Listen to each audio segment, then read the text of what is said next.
y San Juan del Lurigancho. El Perú mantiene las mayores prevalencias de inicio de la lactancia materna en el primer día nacido y de lactancia maternal exclusiva en menores de 6 meses en la región de las Américas. En relación a las inquietudes planteadas por el congresista Tapia en cuanto a la inversión en establecimientos de salud, en el periodo 2011-2016 se han puesto en operación 130 establecimientos de salud, 51 por culminar y 108 proyectos nuevos en fase de expediente técnico con una inversión ejecutada de más de 7.000 millones de soles. En total existen 289 proyectos de inversión ejecutados entre 2011 y el 2016, entre ellos 100 hospitales provinciales y 148 centros y puestos de salud. En relación con los avances en aseguramiento, la cobertura de aseguramiento subió de 64 a 75% entre el 2012 y el 2015. Los y las afiliadas al CINS se incrementaron de 35.7% a 49% en el mismo periodo. El aseguramiento en población pobre se incrementó de 62 a 74% y en población extremadamente pobre de 75 a 81% entre el 2012 y el 2015. A la congresista Marisol Pérez Tello, en relación con su pregunta sobre conclusión de educación secundaria, la tasa de conclusión en la educación secundaria de las y los adolescentes de 17 a 18 años de edad presenta un incremento de 2.6 puntos porcentuales entre los años 2014 y 2015, pasando de 64.6% a 67.2%. En la zona rural, en ese mismo periodo, se observa un incremento de 0.6%, pasando de 44.3% a 44.9%, y en el área urbana, la tasa de conclusión pasó de 72.1% a 75.2%, incrementándose 3.1 puntos porcentuales. Al congresista Yehude Simón sobre la deserción en primaria se ha reducido. En 2011 el 73% de niños y adolescentes entre 12 y 13 años terminó la primaria. En el 2014 esta cifra alcanza al 81.7% y sigue creciendo. Igualmente, en su pregunta sobre el seguimiento que se realiza al programa Juntos, en el caso de este programa se realiza de manera bimensual una verificación del cumplimiento de las corresponsabilidades de educación y salud, lo que contribuye a una atención periódica y oportuna a los niños, niñas, adolescentes y madres gestantes. En ese sentido, se ha verificado que las mujeres gestantes y niños y niñas hasta 36 meses de edad asistan al establecimiento de salud para sus respectivos controles prenatales y controles de crecimiento y desarrollo, en un total de 5.557 establecimientos de salud a nivel nacional. En el caso de educación, se verifica que niños y niñas de 3 hasta los 6 años asistan a clases de educación inicial y los niños y niñas, adolescentes y jóvenes que asistan a sus clases de educación primaria y secundaria, de un total de 56.756 instituciones educativas. Se viene realizando acompañamiento familiar a los usuarios, brindando mensajes de salud, vivienda saludable, prevención de la violencia familiar e inclusión financiera. Esto se realiza a través de la visita domiciliaria. En lo que va del año se han visitado aproximadamente 200.000 hogares. Además, el programa viene realizando a través del cruce de datos del registro de atenciones del CIS y del CIAE la vigilancia cercana.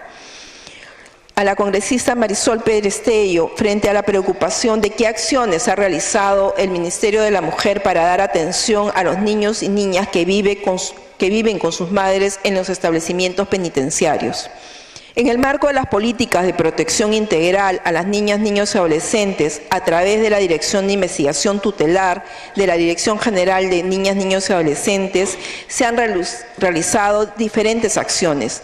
Hemos iniciado un conjunto de intervenciones a favor de estas niñas y niños que se encuentran en el penal de Chorrillos a través de las unidades de investigación titular. Así también, con el objetivo de garantizar la protección de estos niños, niñas y adolescentes, hemos elaborado en coordinación con el INPE un protocolo de intervención articulada y hemos llevado a cabo atención psicoterapéutica individual y grupal a madres de niñas y niños en el establecimiento penitenciario, con el objetivo de fortalecer sus capacidades para que contribuyan a minimizar los efectos psicológicos en sus hijas e hijas, asuman su rol parental, mantengan el vínculo con su hija e hijo luego de su egreso definitivo del establecimiento penitenciario.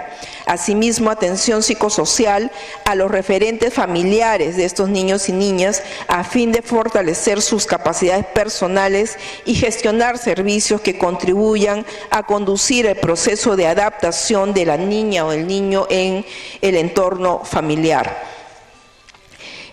Por otro lado, se ha hecho una evaluación de la población total de niñas y niños menores a 3 años de edad. Sí, a través de la presidencia me piden una interrupción. Interrupción concedida, congresista Marisol Pérez Tello. Sí, si me permite, agradecer y felicitar a la ministra por las respuestas y sobre todo por la implementación de la política pública en Santa Mónica, pero lo sabe el ministro Pérez Guadalupe, solo para dejar la preocupación.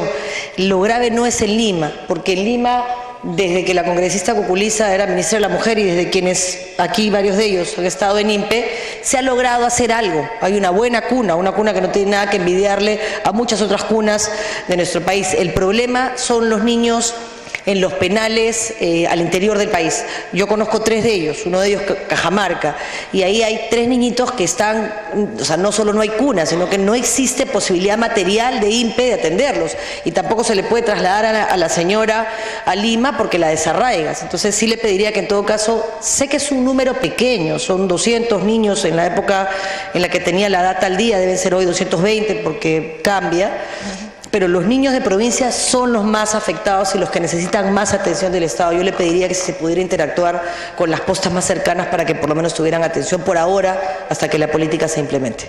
Gracias, ministra. Continúe, ministra. Sí, las acciones que se han desarrollado en el penal de Chorrillos también se van a iniciar en las 8 unidades de investigación titular. Lamentablemente no hay unidades de investigación tutelar en todos los distritos judiciales, pero haremos los esfuerzos para poder cubrir el máximo posible. En relación a las inquietudes presentadas por la congresista Marta Chávez sobre qué se hace para acompañar a las víctimas y para incentivar las denuncias a las víctimas de violencia sexual, brindamos atención integral a las víctimas de violencia sexual a través de nuestra red de 245 centros de emergencia mujer a nivel nacional, con presencia en 100% de las provincias del Perú.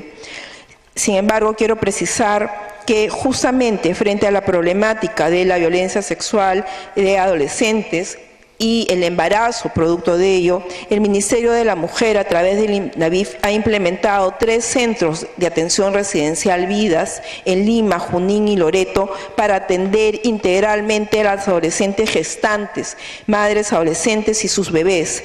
Dicha intervención permite prevenir el abandono de recién nacidos, prevenir el segundo embarazo y la desprotección de la madre adolescente. Asimismo, en relación con las acciones para impulsar la adopción, en el caso de las niñas, niños y adolescentes cuya investigación tutelar no logró la reintegración familiar y fueron declarados judicialmente en abandono, se restituyó su derecho a vivir en familia a través de la adopción a un total de 754 niñas, niños y adolescentes entre los años 2002 y 2015. Cabe destacar que el 29% de dichas adopciones corresponden a las denominadas adopciones prioritarias. En relación con la inquietud de la congresista Rosa Mavila y también del congresista León de cómo se enfrentará el problema de los transgresores juveniles y si hay alguna intervención sistémica para su atención. Le solicita la interrupción la congresista Rosa Mavila. Interrupción concedida, congresista. Gracias, ministra. Gracias, presidenta. Ministra, el tema de adopciones es un problema de necesidad de modificación normativa. No es la primera vez que lo estamos planteando. Hay 10.000 niños que están institucionalizados, encerrados, porque no se le puede declarar en abandono porque sus padres lo visitan una vez cada medio año. Entonces no se puede condenar a criaturas a vivir institucionalizadas porque sus padres lo visitan una vez cada 6 meses. Esas criaturas tienen derecho a ser adoptadas.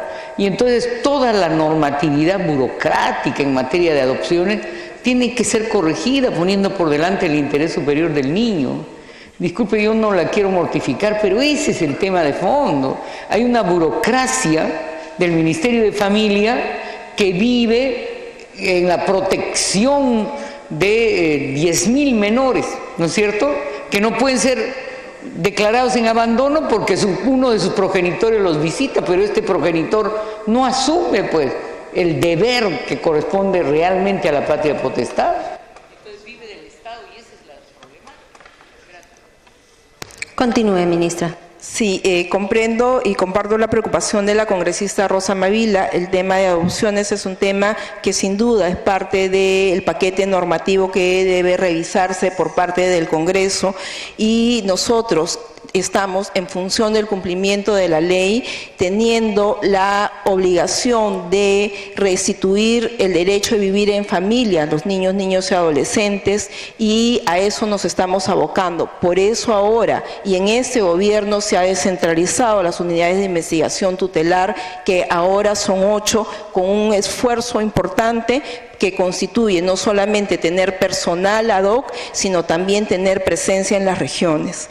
En relación con el problema de las transgresiones juveniles, el Estado ha ordenado sus acciones a través de la Política Nacional de Prevención y Tratamiento de Adolescentes en conflicto con la ley penal, cuyo instrumento de gestión es el Plan Nacional de Prevención y Tratamiento de Adolescentes en conflicto con la ley penal.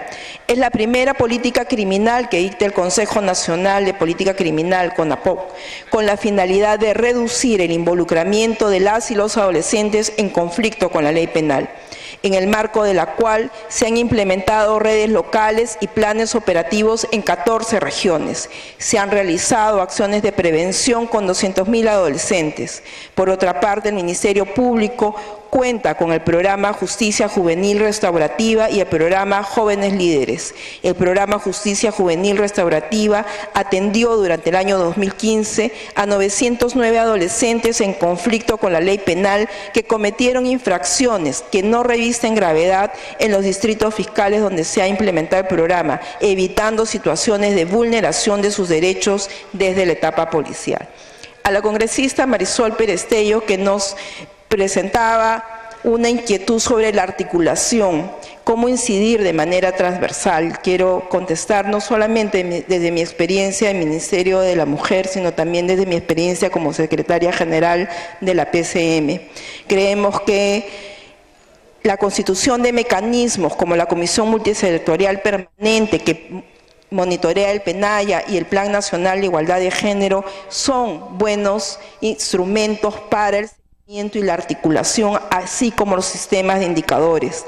A nivel intergubernamental, los convenios de gestión para la transferencia de funciones y presupuestos con los gobiernos regionales es una estrategia de articulación que permitirá el alineamiento de los planes sectoriales y regionales en los 3 niveles de gobierno.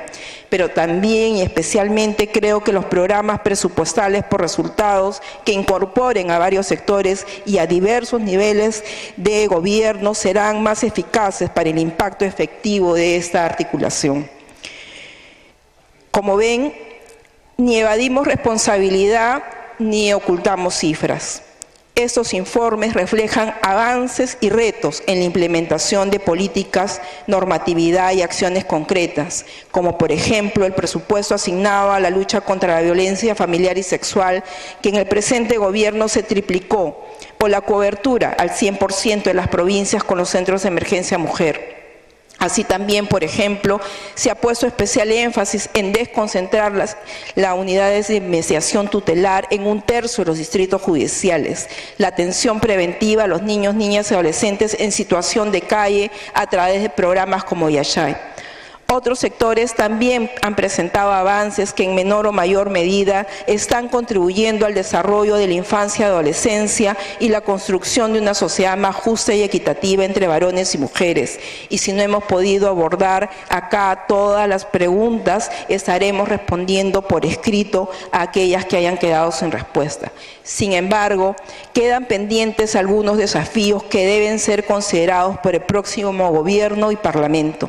En el tema de violencia familiar y sexual, continuar las intervenciones intersectoriales, en especial con el Minedu, el aumento del número de colegios con jornada ampliada y de la intervención con colegios de nivel secundario y primario, el establecimiento de sanciones penales para el acoso sexual en espacios públicos, garantizar la continuidad del Registro Nacional de Víctimas de Esterilizaciones Forzadas, así como los servicios de asistencia psicológica y social que brindan los centros de emergencia mujer, ampliar la cobertura de los servicios para la atención de partos con enfoque intercultural, como casas de espera y entrenamiento a servidores de salud en parto tradicional en articulación con los gobiernos subnacionales y la comunidad.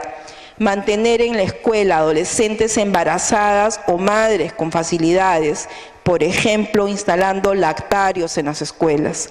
Aprobar la ley para la alternancia de género a todo nivel, nacional, regional, local, comunal y de organizaciones sociales. La cuota de género en los puestos y cargos públicos, así como en los directorios de empresas privadas y públicas. La regulación del acoso político como una forma de violencia de género cometida contra personas activas en la vida pública. Las políticas de acción afirmativa para promover las pequeñas y medianas empresas lideradas por mujeres. Impulsar la participación de las mujeres en el campo de la ciencia y la tecnología. Fortalecer la política del teletrabajo y aumentar su cobertura. Realizar la segunda encuesta del uso del tiempo e implementar la cuenta satélite que permita valorizar el real aporte de las mujeres a la economía del país, fortalecer sin duda el rol rector del Ministerio de la Mujer y Poblaciones Vulnerables, garantizar una gestión pública con enfoque de género, con producción de información desagregada por sexo, la creación y fortalecimiento de instancias encargadas de implementar políticas de igualdad de género en todas las instituciones del Estado y no solamente en las 29 obligadas a reportar en el Plan Nacional de Igualdad de Género, el presupuesto suficiente para disminución de brechas de género. Finalmente, les agradezco a todas y todos los presentes por su tiempo, su preocupación por estos temas que son trascendentales, por sus preguntas que nos permiten informar mejor al país y mejorar los distintos informes de gestión para una adecuada transferencia de gobierno. Seguramente hay muchos aspectos que quedan aún pendientes, pero en este gobierno hemos puesto nuestro mayor esfuerzo y compromiso para cumplir con nuestro mandato constitucional y político. Particularmente para mí ha sido un privilegio trabajar por los temas en los que he creído y apostado toda mi vida, la igualdad de oportunidades y los derechos de las poblaciones vulnerables. Muchas gracias. Muchas gracias, señora ministra. Tiene la palabra el señor presidente del Consejo de Ministros para referirse a las intervenciones de los señores congresistas. Gracias, presidente, señores congresistas. En primer lugar, quisiera agradecer a todos aquellos congresistas que han reconocido los esfuerzos que ha realizado el gobierno en el campo que ha sido materia de esta larga jornada parlamentaria. Quisiera señalar que hay aspectos que no son considerados porque no están dentro de la temática, pero que sin embargo han tenido una influencia capital en la mejoría del desarrollo de la vida de los peruanos más abandonados. Uno de los temas, por ejemplo, es educación. Este gobierno ha invertido casi 4% del PBI en educación, lo que ha implicado mejoramiento de escuelas. ¿Eso qué trajo como consecuencia? Condiciones de vida dignas para que los muchachos, los niños, puedan estudiar en colegios adecuados. Algo que tampoco se ha dicho. Cuando empezamos el gobierno, 1 de cada 3 peruanos en la zona rural solamente tenía agua. Ahora estamos dejando a 2 de cada 3 peruanos de zonas rurales con agua potable. Es cierto, y esto es un tema fundamental que uno de los candidatos presidenciales ha tocado, el tema del agua. La revolución del agua implica cambiar la condición de vida del niño. Eso es fundamental. Se han dado pasos importantes, pero también hemos tenido obstáculos, como por ejemplo la empresa Sedapal. Lo he dicho más de una vez, la empresa de Sedapal no es de todos los peruanos, la empresa de Sedapal es del sindicato que maneja los intereses de esa empresa. Pero a pesar de esos obstáculos, le concedo la interrupción al congresista. Interrupción al congresista Dahmer. Básicamente, señor presidente, porque primero que es un tema que lo trae del costado del Premier, y en segundo lugar porque él está propiciando a través de proinversión que se rompe en 3 pedazos y se privatice Sedapal. Inclusive ha permitido que la Municipalidad de Lima establezca obras que están afectando seriamente a Lima. Y el primer ministro se queda callado la boca. Él está trabajando para destruir Sedapal, una empresa estratégica de todos los peruanos. Le pido otra interrupción. La congresista Tevez. A través de la... ¿Le pide otra interrupción la congresista Tevez? Sí. Señor presidente, es cierto lo que dice el Premier. ¿Cómo va a haber una empresa Sedapal que perjudique a millones de peruanos que, habiendo de 58 proyectos, se hayan dedicado entre el año 2011 y el 2016 solamente a ejecutar 2 obras? Y entonces, ¿de qué hablamos? ¿Por qué no ejecutaron más de las 56 obras en todo el Perú que estaban solamente para ejecutar las obras? No la hicieron. Entonces hablemos con la verdad. Aquí defendemos a los peruanos y no a aquellos que son burócratas y que se benefician sentados en esas instituciones que perjudican a miles de peruanos. Son 2 intervenciones. Congresista Cateriano para concluir. Fui congresista. Ministro Cateriano. El congresista Dahmer, a través de la presidencia, es vaquiano en estos menesteres. Entonces, la arenga política de Sedapal ha sido durante cerca de los 5 años del gobierno del presidente Humala: van a privatizar, van a privatizar, van a privatizar. Estamos por culminar y no hemos privatizado. No hubo intención de privatizar. Pero sí, precisamente, congresista Dahmer, a través de la presidencia, ¿por qué toco el tema del agua? Porque para desterrar la pobreza, el agua es algo fundamental. Y el día de hoy, ese tema no lo podemos dejar de tocar, porque es algo capital. Y mi obligación como presidente del Consejo de Ministros es poner en la agenda pública para que el próximo gobierno decida sobre este tema y se adopten medidas, porque no es posible que en pleno siglo XXI niños no tengan agua. ¿Y por qué no tienen agua? Por razones ideológicas y políticas. Porque sí hay proyectos en los cuales ha participado la iniciativa privada y lugares en donde no había acceso al agua potable, hoy día tienen agua potable. Y esa es mi responsabilidad. Ya no puedo conceder más interrupciones, señor presidente. Entonces, este es un tema sobre el cual estamos obligados a decir lo que pensamos. Resulta opresivo para el pueblo, para los jóvenes y para los niños la carencia de agua. Y si queremos hablar de progreso, de desarrollo y poder desterrar la pobreza, hay que dar agua a la gente. Y este gobierno, les guste o no, ha trabajado a pesar de los obstáculos para dotar a la gente más olvidada de agua potable. Esa es la realidad. Señor presidente, yo le acepto un debate público al congresista Dahmer. Lamentablemente ya no puedo conceder interrupciones. Él es un congresista que siempre, generalmente, ha mantenido las formas. Yo he escuchado democráticamente todas las intervenciones. No he interrumpido, no he gritado, porque creo que acá se vienen a exponer ideas. No debemos venir a defender principios ideológicos a través de gritos. El griterío, ese es el punto, naturalmente. ¿Cómo no va a ser el punto el agua? Claro, presidente, que el punto es el agua. Por eso lo toco. Adicionalmente, quisiera mencionar lo siguiente. La congresista Pérez Tello ha preguntado por el protocolo de atención a las víctimas. Veré cuál es el estado de situación en que se encuentra este instrumento a través de la presidencia. El congresista Mesías Guevara no se encuentra en este momento, pero la solicitud del establecimiento del decreto del estado de emergencia en Jaén la coordinaré con el ministro de Salud. La congresista Chávez le hizo una pregunta al ministro del Interior que yo quisiera, ya el ministro del Interior la ha respondido, pero quisiera complementarla porque creo que es importante.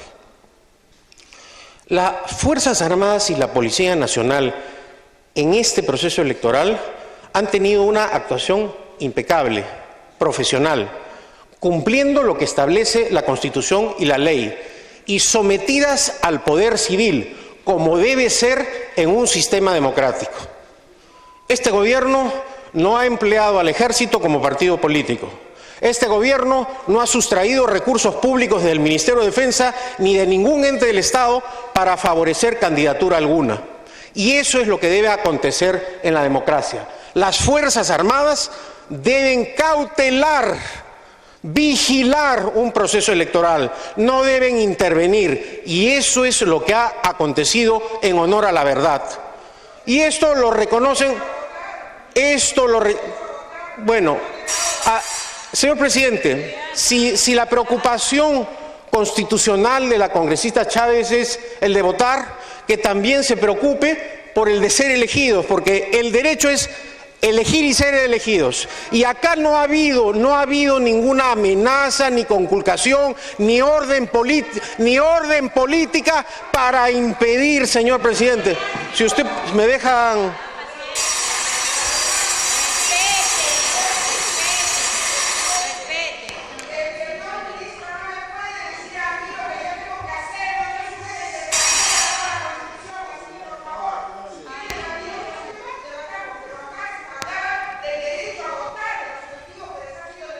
Continúe, presidente del Consejo de Ministros. Acá lo concreto es que las misiones de observación electoral de la Unión Europea, de la OEA, de UNASUR, públicamente han manifestado que este proceso electoral ha sido impecable. Entonces no tenemos por qué manchar un proceso que se ha desarrollado con absoluta libertad con insinuaciones de manipulación política. Eso yo lo rechazo tajantemente como presidente del Consejo de Ministros. Este gobierno ha organizado unas elecciones impecables, y no acepto insinuaciones de manipulación política, señor presidente.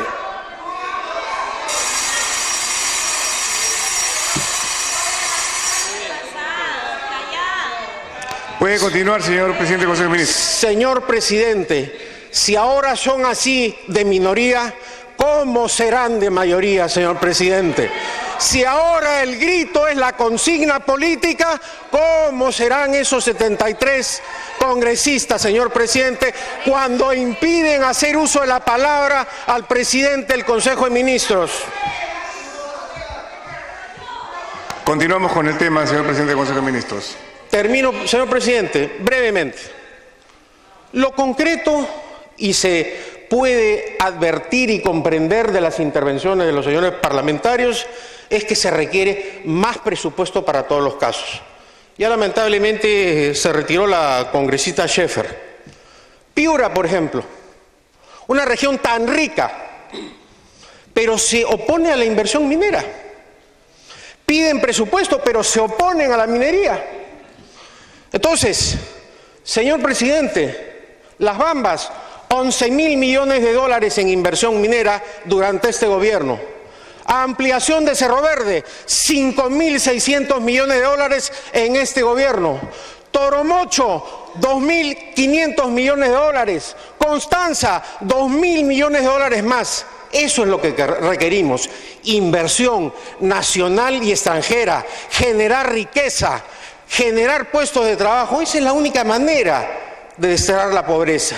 Y esa será la única forma también de proteger a la niñez y a la juventud. Muchas gracias, señor presidente, señores congresistas. La presidencia agradece las exposiciones del presidente del Consejo de Ministros, del ministro del Interior y de la ministra de la Mujer. Los invita a abandonar la sala de sesiones en el momento que lo crean conveniente.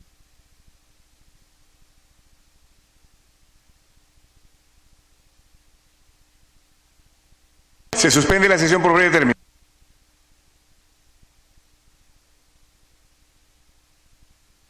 Tanto del presidente del Consejo de Ministros, señor Pedro Cateriano, así como del ministro del Interior, José Luis Pérez Guadalupe, y de la ministra de la Mujer, Marcela Guaita.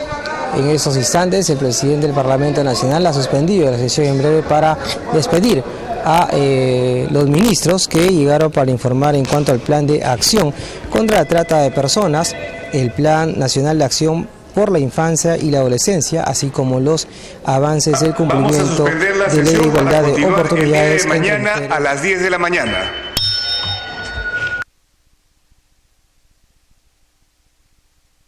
Para reiniciarla el día de mañana con el debate del informe final de la Comisión Orellana, la cual fue sustentada por el presidente de este grupo de trabajo, el congresista Vicente Ceballos. Eso es lo que viene informando en esos momentos el presidente del Parlamento Nacional, luego de esta sustentación de los ministros, como señalamos, tanto del premier, el señor Pedro Cateriano, del ministro del Interior, José Luis Pérez Guadalupe, y de la ministra Marcela Guaita, ministra de la Mujer. Damos paso inmediato al desarrollo de nuestro noticiero central.